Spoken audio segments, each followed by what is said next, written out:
Well, if you always assume that one year makes anybody coming from A to B, B to C better, you know, we should have a lot of improvement because everybody's back, except one player, and most of them, if not almost the entire starting roster, will be still underclassmen. So there's a lot of reasons for us to expect a lot of improvement. My experience is you see a drastic improvement from freshman to sophomore, and then the sophomore to junior, it depends on work ethic. Because the first year is all about getting to know the level, understanding what college soccer is, and understanding the level of the South Atlantic. The second year is more so about, all right, if I put in the work, now the conference knows me, now the coaches know me, they know my weaknesses.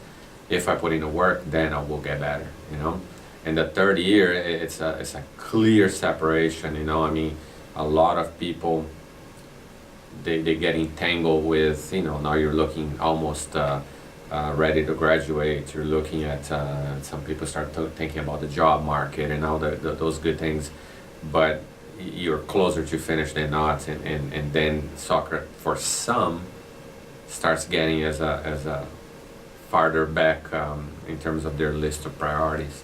But the ones that are totally dedicated, that's completely different. So it's a huge difference, those two categories. You can clearly tell in their juniors and senior years who are the people that put soccer as a priority, So I don't know if I responded to your question, but I expect our team to be a lot better this time.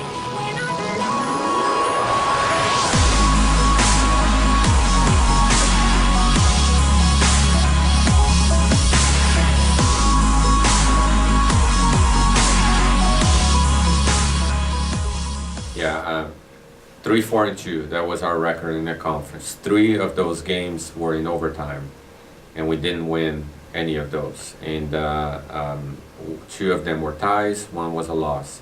All those 3 games, and that's beyond the Lenore Ryan that you mentioned, but all those 3 games were a toss. We could have won, we could have tied. We did tie a couple, but we to the end we had a chance to score. In fact, we had more chances to score. So if you pick one of the 3, now we're 4th. If you pick 2 of the 3, we're 3rd. If you pick the 3 of them, we could be tied in 2nd. So this is how close it was. You mentioned injuries, and that's part of soccer. I understand that, but it was just exceptionally different this year. I mean, we had 2 starters. I'm only talking about starters. 2 starters out on the very second game of the year. One was already out to start the season. The other one went down the second game of the year. Then on the half point of the season, we lost 5 more. So you're looking at 7 starters out. Those 5, they were in and out from that point on, except for 2 of them that were completely done. But even the ones that came back, they came back half a step. They were more going in terms of sacrifice. So 7 starters from the half points. Well, you clearly can tell in terms of results the difference. I mean, up to the half point of the season, we were number 2 in the conference, 10 in the region, actually 9 in the region, top 10 in the region. And it's not like, there's a clear difference of scheduling. No. We had already played a couple of GSC teams, Peach Bell teams, obviously the conference. That includes the Lenore Ryan game that we lost 1-0. Lenore Ryan went on to win the conference and win the regular season in the tournament. But it took him everything they could muster to beat us at that point.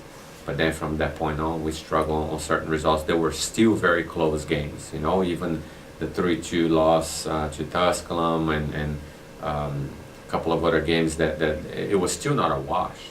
And there are good news about situations like these because our freshmen stepped up so much, and got probably more playing time than your average freshman would. So that makes them that much better for next year.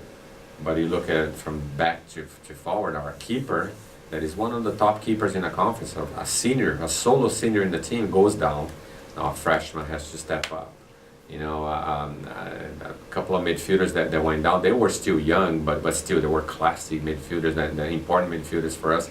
They go down now. Other people had to step up. Every position on the field, we were kind of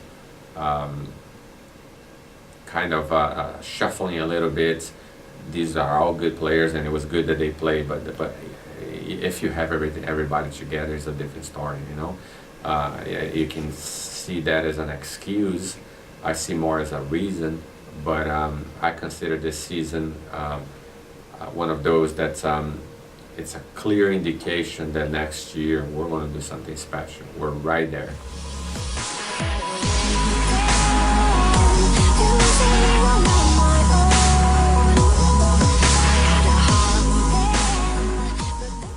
Well, the women's soccer business is kind of crazy, all right? I mean, we don't ever recruit for the upcoming year. I've been done recruiting for almost half a year. So our 2013 class has been done for a while. We're now recruiting for 2014 with the women. That's the nature of the business. I mean, some schools, especially in the Division 1 level, they only look 2 years ahead.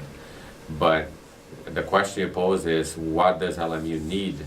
This year, if you look at our results, we were second at times, but most of the time third in the conference in defense. So our defense was very consistent, but we were hanging on the bottom half in offense.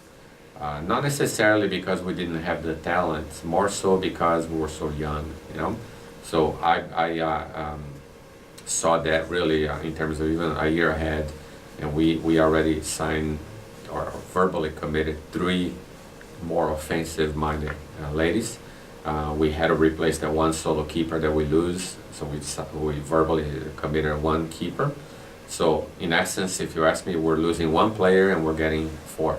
So hopefully between the maturation from year to year for my forwards and these guys coming in, we're going to solve this situation with goals. And that's what we need. We need goals.